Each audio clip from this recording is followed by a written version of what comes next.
Marakamanya korom Gajwang dakika en 22 tok sachiel mar okinyi makoro nyiso no donja twak mokwongo e chenro mar piny twak mabendo odoro bedo kod godo nyaka rom kanyo saa 2:30 mar okinyi.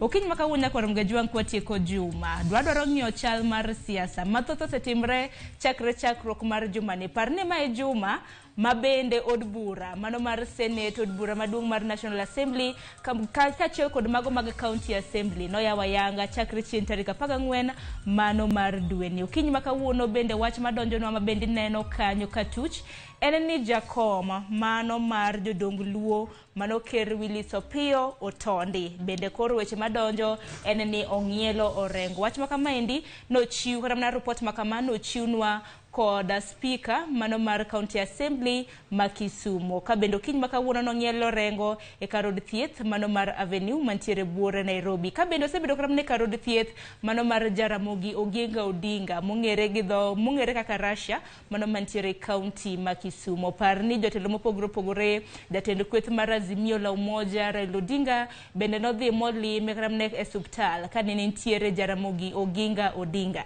Mane wach mabende wachako godo okinyi makawuono. Koka mano machiegni e twak. Okinyi makawuono kan kenda ka mar poro wach antiere gi jonon siasa ariyo. Achiel kuom gi en okil. Mokwongo antiere gi Charles Midenga, okil mosane jopiny.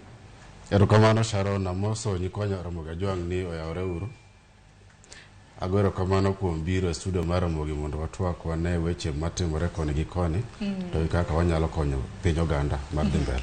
Erokamano ahinya. Kopogre gi Midenga nyaka Ramogi Gajwang bende antiere gi janon siasa mano mong'ere kaka Okinda Ojuka. Ojuka mos jopiny. Erokamano Sharon Amoso nyiko oganda Ramogi Gajwang uchiew maber. Yes. Wachak wado mana ni wachak gi wach ang'en wanen nonro mar siasa mabende wabiro bedo kwa poro godo wach. Wachak gi tho mano mar Odondi mano Opiyo Otondi Ker Willis Opiyo Otondi mabende koro ong'ielo orengo. Kendo ibiro pare gi ang'o?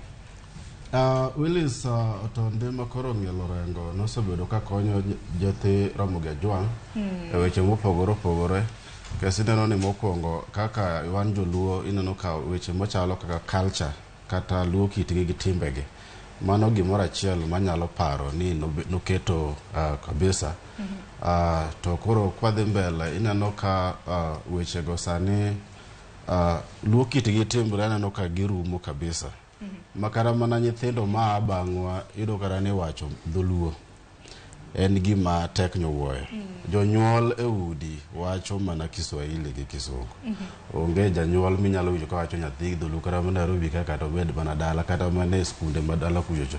To Willis Otondi jaduong' makoro oseng'ielo orengo kaka ker mar Luo notemo choko ji kanyakla kendo ni ndalo mane en ker ne onge gik mane fuongore ni jomoko bal kode jomoko sa bang' Willis Otondi to ne nitiere weche matindo miyudo ni ng'ato wuok ni an ker mar Luo ng'ama chielo be pok opuodhe to wacho man to en noriwo wi oganda kanyakla kendo ka dhano nomiye luor kaka ker.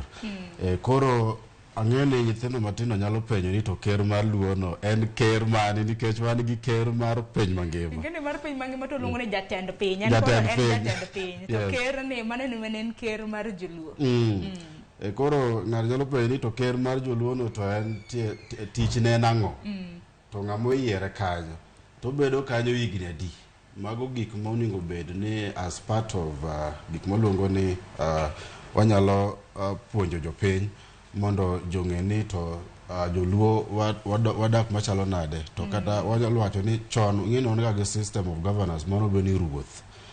To koro ruoth ne mana riwo ji kanyakla monego bed ni gini ifuong'o nyaka i gwenge matindo maka ng'ato en ker malo to kidhi kata Kisumu nitie raput moro matin mabe kawo wach kuome kadhi e ker mar joluo. Ang'eni chife bende iluongo ni ruodhi e gwenge kendo Okinda ini nyalo paro Otondi gi ang'o? Yes, erokamano Sharon. Mokwongo goyo aolo mos mar kuyo na familia mar Otondi. Mokwongo oganda Ramogi Gajwang wan gi kuyo nikech nyoro kaka nwawiko ngire Magoha omore Joji pok ywak orume wang'wa to wachako wito tipo Willis Otondi ne tipo mane wabuoke en mano rwako wuoche ker yaga wuon Ogalo noketo nong'amo kuo mang'eny to timbene ning'isi no ng'ama riek. At the same time noriwo oganda luo kanyakla, oganda maloka koni kod maloka koni kanyakla. En ng'at mane puonjowa ni onengo kik wiwa wil gi kit luo gi timbegi. En ng'at ma ne tipo mane riwo ji, jodongo, mine kod kijende. Kuom mano akwa Nyasaye mondo ne oganda luo to wachopo kure. Nikech osebedo gi tabu ma koro nyaka Nyasaye magwedhwa ka. Erokamano ahinya kod mga jong par ni chenro ahinya nyaka dware kod tho mano mar Ker Willis Opiyo Otondi en weche mabende pod dongo. Wabiro bedo kwa kelo ni kinde ka kinde kaka chal ma kamano biro bedo katimore. Par ni Willis Otondi kata mana Ker Willis Otondi bende ang'eni joma thoth nakia ing'e Willis Raburu mano nakwargi. Mano nakwar Willis Raburu. Kwa kamano wadonja ni weche mag siasa mathoth osetimore jumani. Mana kachako kodi Midenga maber gi marach ni jumani kotenre gi weche mag siasa. Nitiere mokwongo kwa wacho akan siasa ahinya lakini weche matimore wach mar North Rift mar banditi kara jonjore moponde bunge. Iyudo ni sirkal temo loso mondo gigo kik bedi lakini approach kata kaka gitime ok en gima nyalo kelo pogruok. Nikech ineno ka mokwongo sirkal nodhi ogelo gimlo ni curfew. Kosa yero curfew to ineno curfew kanyo nitiere gimilongo ni timeline ni curfew chakre sadi to rumo sadi. To kanyo ne gindiko ni darkness. Tingeni keke wacho ni darkness tipenjori ni owuone na ngwengo moro biro saa 6 to darkness obiro. Tiende ni curfew chakre saa 6 to rumo sadi.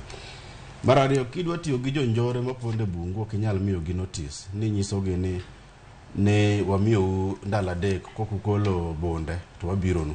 En gima obedo apoya nono. Inipo mana ni dhano serakore kodu. Kes kata Moi notimo gino kane Mount Elgon nitiere koko. To Moi nokowacho ni amiyo notice notim kama.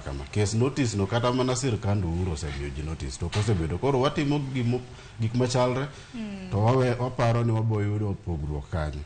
Mar ariyo wasebedo gi weche mag siasa kata mag chama mag Jubilee naneno nyoro moluor Raila Amolo Odinga. To gi Kalonzo to gi Martha to gi jokweth mag Azimio to gi Jubilee no dhi headquarters manyien mar Jubilee Kileleshwa. Ikano wacho ni NEC or National Executive Committee mar Jubilee no romo Nakuru to temo golo kioni to gi joma chalo